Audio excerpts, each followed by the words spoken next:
अन्नदाता। पग पग पर है संग तुम्हारे अन्नदाता। लहू किसानों का बन के पसीना सींचता है धरती का सीना। मेहनत का तेरी हक दिलवाने, नई तकनीक नई खोज बताने।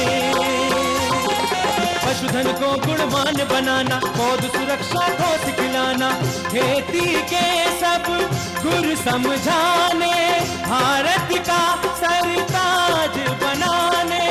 आठों पहर है संग तुम्हारे अन्नदाता अन्नदाता। नमस्कार, मैं हूं कात्यायनी चतुर्वेदी और आप सभी दर्शकों का अन्नदाता कार्यक्रम में बहुत स्वागत करती हूं। हर रोज की तरह कार्यक्रम में लेकर आई हूं खेती बाड़ी से जुड़ी हुई बहुत सारी लाभकारी जानकारियां। तो फिर चलिए सबसे पहले देखते हैं क्या है विशेष आज के कार्यक्रम में आपके लिए। स्ट्रॉबेरी की खेती करके किसान कम समय में कमा सकते हैं ज्यादा लाभ। बकरियों में होने वाली बीमारियों के कारण, लक्षण एवं उसका निदान। जापानी पुदीना की सफल खेती के लिए किसानों को जरूरी तकनीकी सलाह।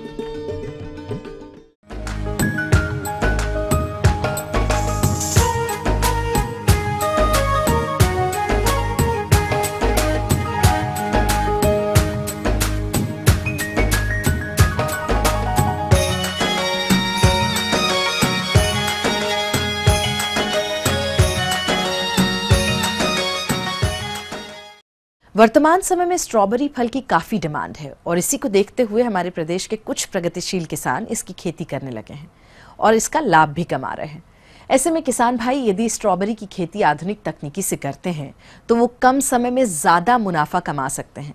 ये आधुनिक तकनीकी क्या है, आइए जानते हैं चौधरी चरण सिंह हरियाणा कृषि विश्वविद्यालय के डॉक्टर एस.के. भाटिया से।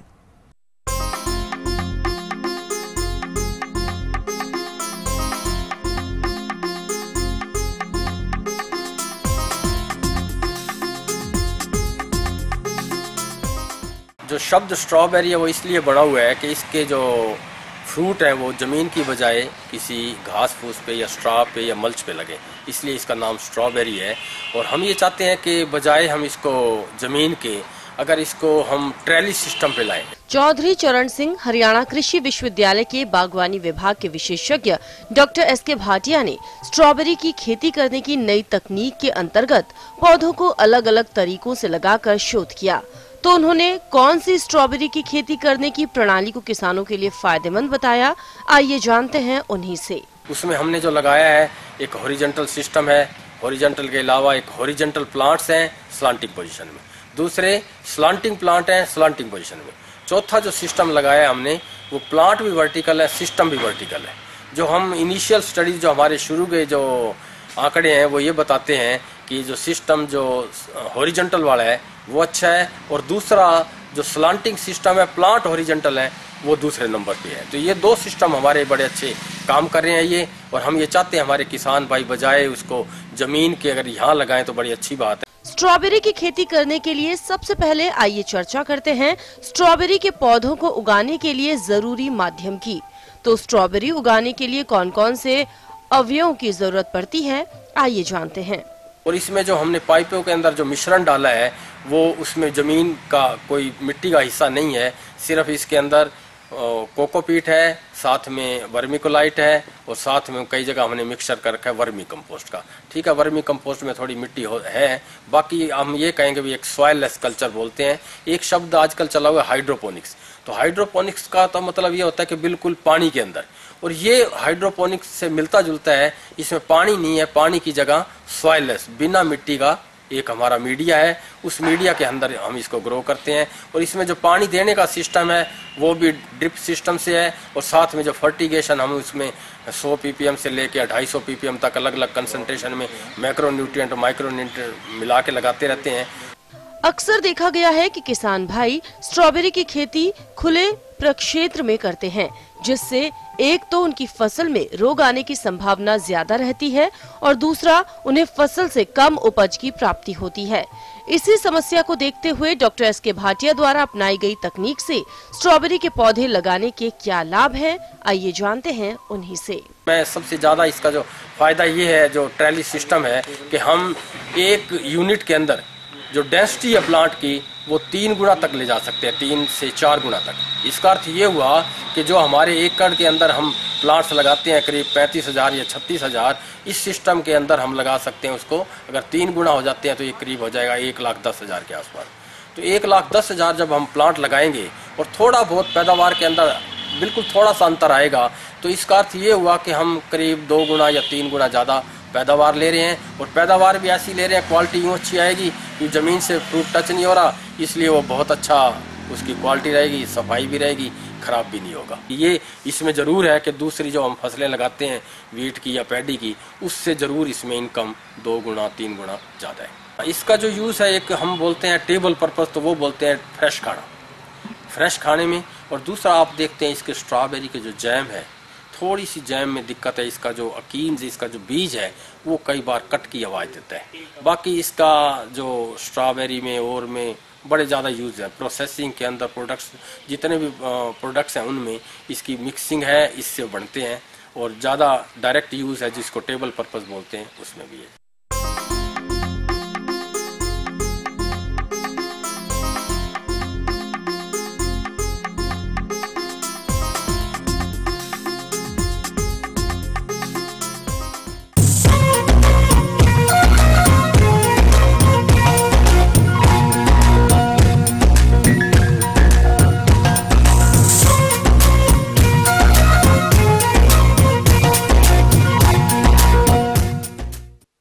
प्रदेश में मौसम में हो रहे बदलाव के कारण बकरियों में कई प्रकार के रोग होने की संभावना बढ़ जाती है।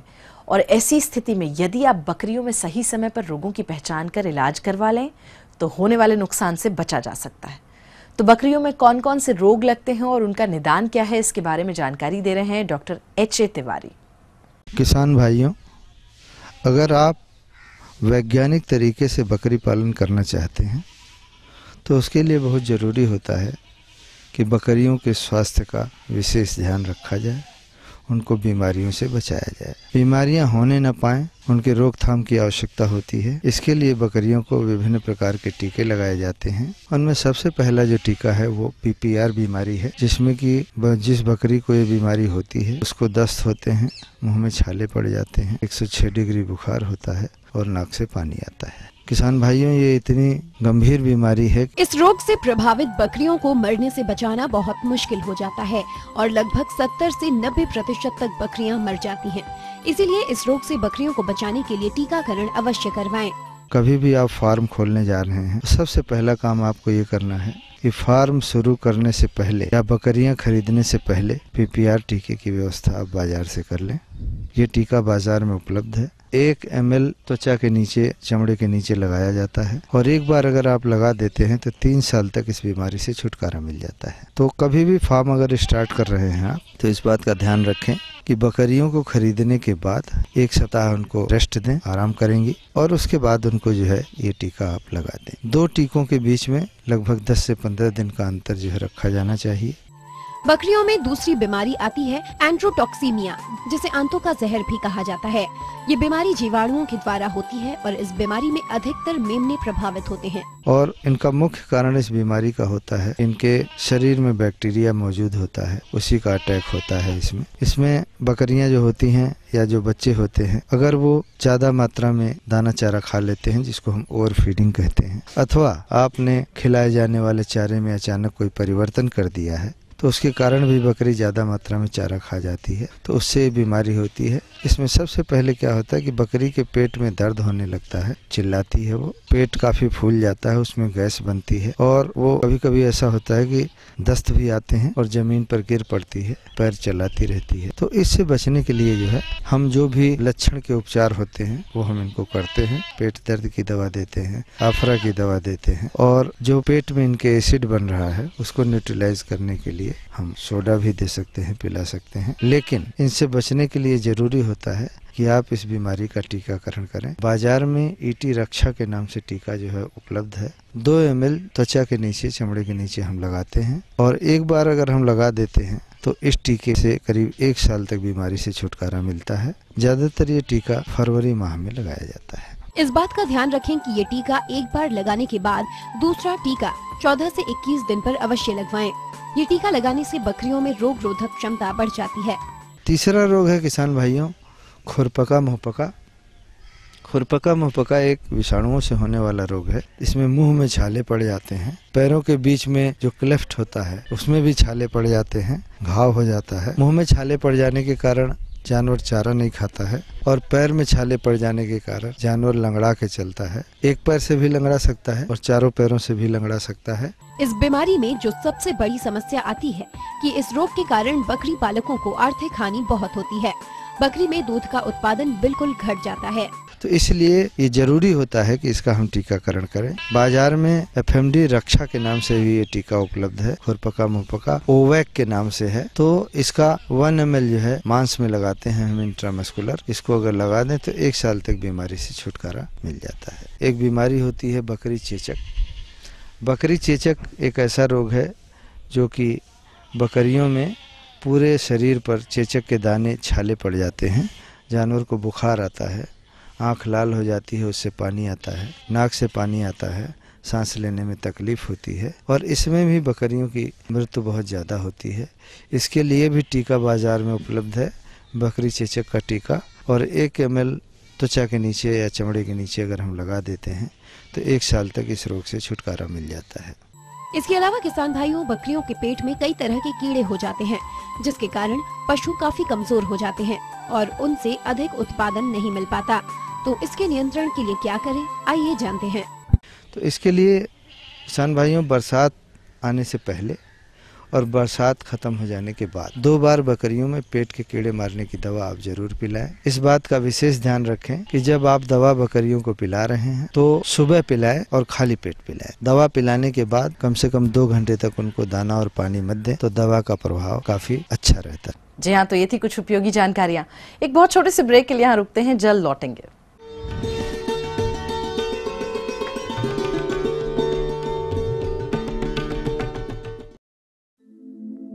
दुनिया के नक्शे पर यह है इंडिया मेरी जान।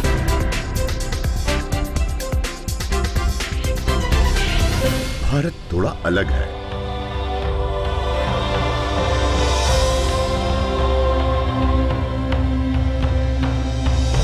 देखा आपने, इतना सा भी छूट जाए तो सच अधूरा रह जाता है। बदलते भारत का पूरा सच। राष्ट्रीय समाचार हर रोज सुबह 8 और दोपहर 2 बजे।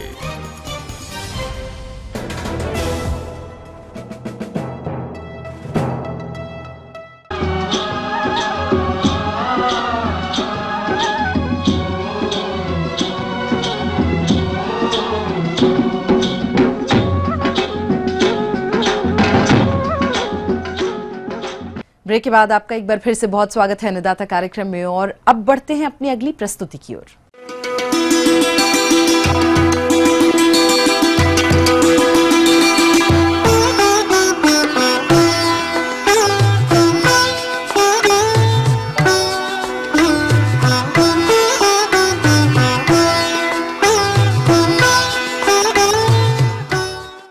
जापानी पुदीना, जिसे मेथा भी कहते हैं और किसानों के बीच पेपरमेंट के नाम से प्रचलित है।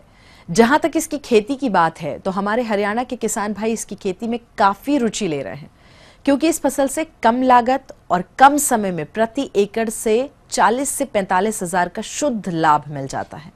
तो जापानी पुदीना से अधिक लाभ लेने के लिए इसकी खेती में कौन कौन सी बातों का ध्यान रखना है, इस बारे में बता रहे हैं विषय विशेषज्ञ डॉक्टर VKS तोमर। हम लोग बात कर रहे हैं मेंथाल मिंट की, जिसको बोलचाल की भाषा में लोग पिपरमिंट के नाम से जानते हैं।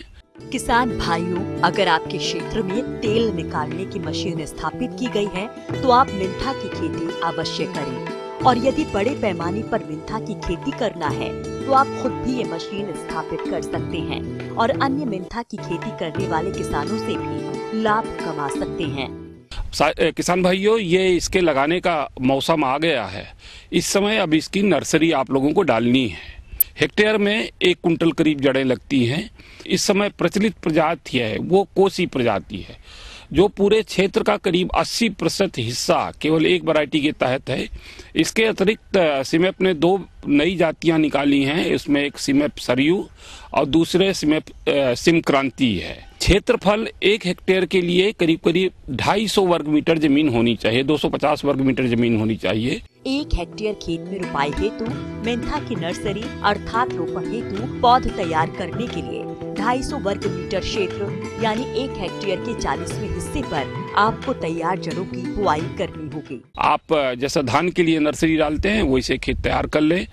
जो जड़ है उसको आप करीब 1 से 2 इंच के टुकड़े, 1 से 1.5 इंच के टुकड़े आप काट लें। काटने का सबसे बढ़िया तरीका होता है कि जो चारा काटने की मशीन होती है उसमें एक गड़ासा निकाल दें, उसके बाद उसकी कुट्टी बना दें और खेत में पानी भरकर आप उसको गंदा कर दें। गंदा करने के बाद जब पानी सेट होने लगे या पानी नीचे बैठने लगे, उस अवस्था में इन जड़ों का छिड़काव बुरका देते हैं खेत में। और 2 दिन के बाद उसमें नारियल के झाड़ू से उनको आप जड़ों को पीट दीजिए, जिससे कि वो मिट्टी के अंदर चली जाएं। और उसके ऊपर आप सड़ी हुई गोबर की खाद की करीब 1 इंच की जो सतह है, परत है, वो आप जरूर बिछा दें। उससे फायदा होता है कि उसका जमीन का तापमान बढ़ जाता है और अंकुरण जल्दी हो जाता है।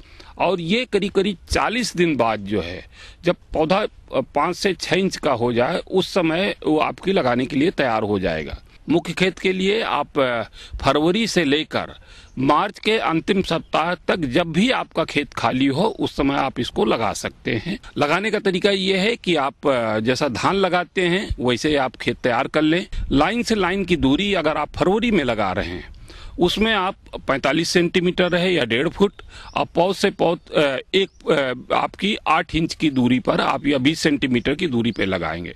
जब आप मार्च में लगाएं तो जो 45 सेंटीमीटर मैंने बताई है उसको आप करीब करीब 16 इंच में ले आएं या 40 सेंटीमीटर पे कर लें, और पौध से पौध की दूरी वही रखेगी जो फरवरी में लगाने के लिए होती है। अगर आपको इसका जो पेंडामिथिलिन का नामक रसायन जो इसमें खरपतवार नियंत्रण के लिए प्रयोग किया जा सकता है, उसको आप 1 हेक्टेयर के लिए 3.3 लीटर दवा 600 लीटर पानी में मिलाएं और रोपाई के तुरंत बाद उसको खेत में उसका 2 दिन के अंदर 2 से 3 दिन के अंदर उसको आप उसका छिड़काव कर दें। जिसने भी चौड़ी पत्ती वाली खरपतवार हैं वो उसमें कम से कम 45-50 दिन तक आपके खेत में नहीं आएंगे। करीब 40-45 दिन बाद इसमें एक निराई करके एक गुड़ाई अवश्य कर दें। उसके बाद फिर उसमें आप जो नाइट्रोजन देना है, अगर आप 1 कटाई लेने जा रहे हैं तो 1 हेक्टेयर के लिए 80 किलोग्राम नाइट्रोजन या उसको यूरिया के रूप में आप बदल लीजिएगा। 2.22 से गुणा करके उसको बदला जा सकता है और उसको 3 हिस्सों में डालिए। हर 15-15 दिन में आप इसको खाद का प्रयोग, सिंचाई जब नमी हो पर्याप्त उस समय इसकी आप उसका बुरकाव कर सकते हैं। बलुअर जमीन में इसमें करीब 10 दिन के 8 से 10 दिन के अंतराल पे पानी आपको देना है। अगर आपकी दोमट मिट्टी है तो आप 12 से 14 दिन के अंतराल पर आप सिंचाई करेंगे और इस तरह से आप वो करें और इसमें कोई खास कीड़ा या बीमारी नहीं आती है। 80 से 90 दिन के बाद पौधा जो है कटाई के लिए तैयार हो जाएगा। तो 90 दिन बाद आप नीचे से इसकी कटाई कर लें। कटाई करने के पश्चात दूसरे दिन तुरंत खेत में पहले पानी लगाइएगा अगर आपको दूसरी कटाई लेना है। पानी लगाने के बाद में करीब 2-3-4 दिन के अंदर उसकी आप निराई करा दें। जब खेत में खुरपी चलाने लायक हो जाए उसके बाद फिर आप 40 किलोग्राम नाइट्रोजन 20-20 किलोग्राम 2 बार में 15-15 दिन के अंतराल पे आप उसका खेत में बुरक दें और पानी देते रहें। करीब 60 दिन बाद दूसरी कटाई आप ले सकते हैं। इस तरह से 2 कटाइयों से अगर हम देखें तो पहली कटाई से 1 हेक्टेयर से इस बीज से करने पे करीब करीब 120 किलोग्राम तेल प्राप्त होता है और दूसरी कटाई से करीब 50 से 60 किलोग्राम तेल आ जाता है। तो इस तरह से 170-80 किलोग्राम तेल आप 1 हेक्टेयर से 2 कटाई से प्राप्त कर सकते हैं।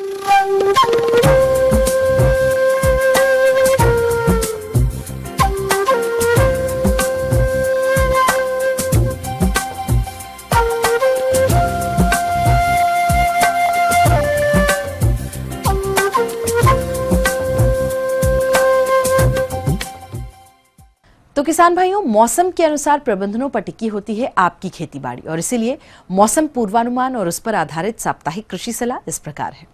हरियाणा कृषि विश्वविद्यालय के कृषि मौसम विभाग के अनुसार किसान फसलों का प्रबंधन किस प्रकार करें, आइए जानते हैं डॉक्टर राज सिंह से। जहाँ तक पिछले एक हफ्ते की बात करें तो पिछला एक हफ्ते में मौसम काफ़ी फसलों के लिए लाभदायक रहा है, क्योंकि जो टेम्परेचर है वो एक बार जो दिसंबर और जनवरी के फर्स्ट वीक में जो काफ़ी बढ़ गया था, उसके बाद जो है सामान्य टेम्परेचर आया है। और कल के अगर टेम्परेचर की बात की जाए तो कल 17 अधिकतम तापमान 17 था और न्यूनतम 1.5 डिग्री सेल्सियस था। और जहाँ तक आने वाली बात कि मौसम की बात बताई जाए, आने वाले समय में जो है अगले 3-4 दिन तक तो सुबह शाम धुंध पड़ेगी और रात का तापमान और गिरने की संभावना है और दिन का तापमान 17 या इसके आसपास रहने की संभावना है।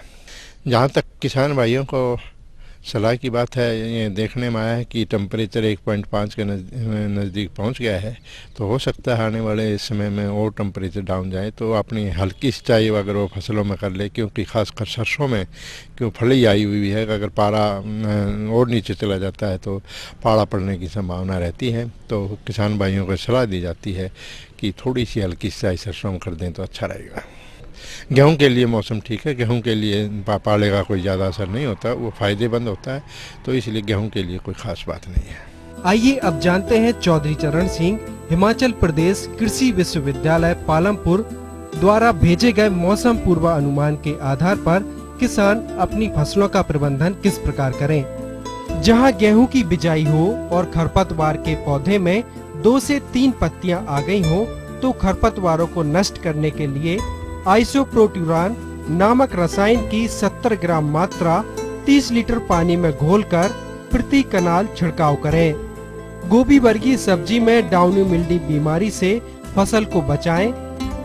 प्याज की तैयार पौध की रुपाई करें। सभी प्रकार की सब्जियों में निराई गुड़ाई करें तथा नाइट्रोजन गुड़ाई के समय फसलों में डालें। प्याज की तैयार पौध की रुपाई 15 से 20 सेंटीमीटर कतार से कतार तथा 5 से 7 सेंटीमीटर पौधे से पौधे की दूरी रखते हुए करें। मटर में इस समय चूड़ेल आसिता नामक रोग देखने को आ रहा है, अतः इसकी रोकथाम के लिए कैराथियान दवा 5 मिलीलीटर प्रति 10 लीटर पानी में अथवा बेवेस्टीन 50 WP 5 ग्राम दवा 10 लीटर पानी में घोलकर छिड़काव करें। आगे और भी कुछ रोचक जानकारियां हैं आपके लिए, लेकिन यहाँ एक छोटे से ब्रेक के लिए रुकते हैं, जल्द हाजिर होते हैं।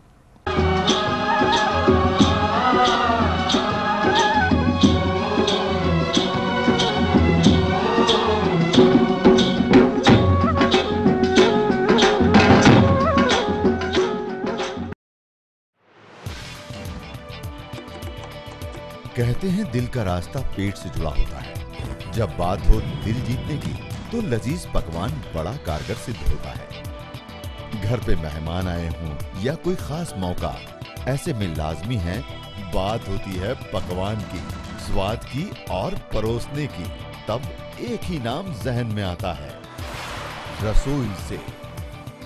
देखिए रसोई से।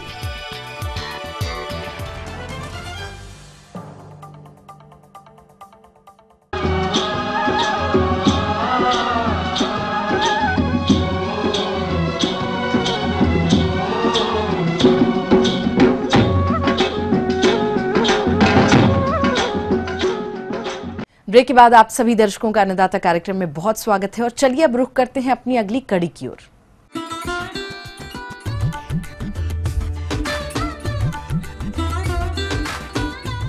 अन्नदाता हेल्पलाइन निशुल्क फोन संपर्क सेवा के माध्यम से आपके द्वारा पूछी गई समस्याओं में से 1 या 2 महत्वपूर्ण समस्याओं को हम अपने कार्यक्रम में जरूर शामिल करते हैं और इसी के तहत आज की चयनित समस्या और उसका जवाब इस प्रकार है।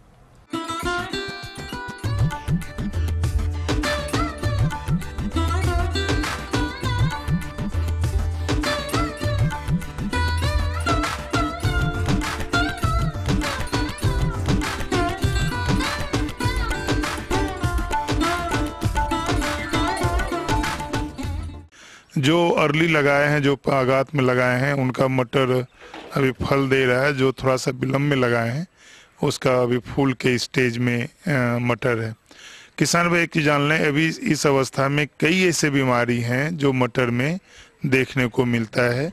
सबसे पहले मटर में एक पॉल्डी मिल्ड्यू नामक एक रोग है, जो कि पत्ती के निचले भाग में उजला पाउडर के माने समान उसमें सटे रहते हैं, और मटर के जो पॉड और टेंड्रिल सभी भाग में वो उजले जो स्पोर होते हैं फफूंद के वो लग जाते हैं, और पत्ते सिविल होने लगते हैं, उसके बढ़वार रुक जाते हैं, फूल नहीं लगते हैं। ये सारे लक्षण देखने के बाद आप ध्यान में रखें कि सबसे पहले जो सल्फर फंजीसाइड है, इसका 2 ग्राम प्रति लीटर पानी में आप घोल बना लें और फसल के ऊपर आप स्प्रे करेंगे तो आपका अच्छा होगा।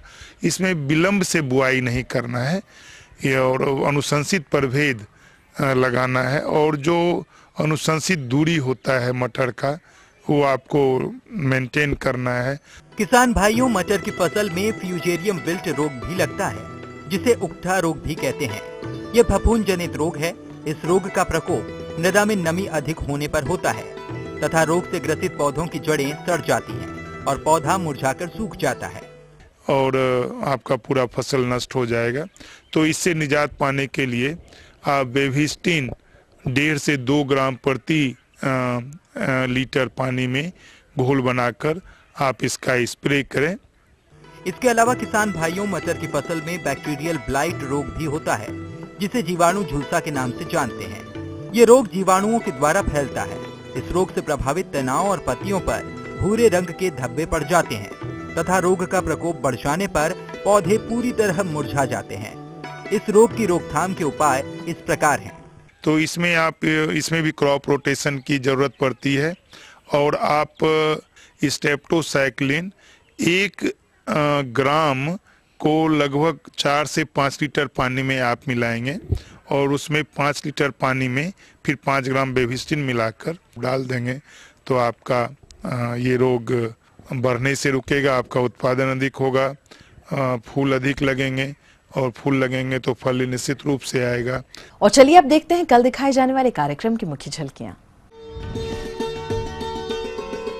बदलते मौसम में कैसे करें चने की फसल की देखभाल। समेकित कृषि प्रणाली कम समय में अच्छी आय का साधन। हम ये उम्मीद करते हैं कि आज का कार्यक्रम आप सभी दर्शकों के लिए बेहद उपयोगी रहा होगा। किसान भाई और अन्नदाता आपकी सेवा के लिए संकल्परत है, और कृषि संबंधित समस्या और सुझावों के लिए आप हमें इस पते पर संपर्क भी कर सकते हैं। तो चलिए हमारा पता फटाफट नोट कर लीजिए। प्रोड्यूसर अन्नदाता, ETV Haryana Himachal Pradesh, Ramoji film city, Hyderabad 501512, और हमारा ईमेल एड्रेस है annadaata.hr.hp@etv.co.in। और इसके अतिरिक्त आप हमें निःशुल्क हेल्पलाइन नंबर 1800108599 पर सोमवार से शनिवार सुबह 10 बजे से शाम 4 बजे के बीच में कभी भी संपर्क कर सकते हैं। तो फिलहाल अन्नदाता की पूरी टीम को दीजिए इजाजत। कल फिर इसी समय आपसे होगी मुलाकात कृषि संबंधित कुछ और रोचक और महत्वपूर्ण जानकारियों के साथ। तब तक के लिए नमस्कार।